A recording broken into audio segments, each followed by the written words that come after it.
As a follow-up to rubber banding, we're going to talk about slide the turd.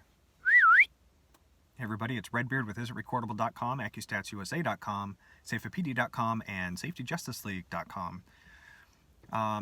We talked about the importance of communication, and in a previous video we talked about a trick that I called rubber banding, where if there's somebody pushing against you for an idea and you know you're right, sometimes stepping back, letting them have their way, sort of puts the emphasis on them. They kind of have to take the responsibility for that.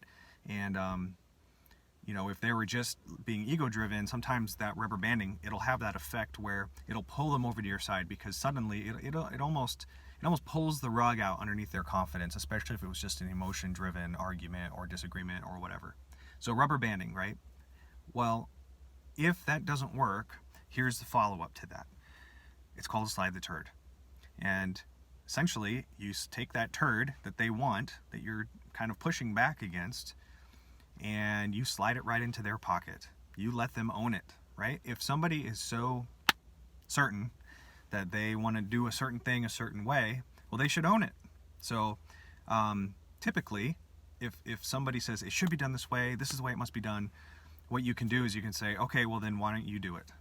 So that's called sliding the turd into their pockets. If rubber banding doesn't work and they're kind of forcing the issue, the next step is to let them have it. Slide that turd right into their pocket and let them own it. And then when it all goes terribly wrong, it's on them, not you. And be careful not to let them, don't become micromanaged. You know, you got to have your boundaries. Don't let people tell you how to do your work, because everybody, your personal brand matters.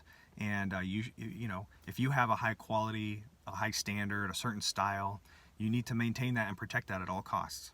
So slide that turd into their pocket.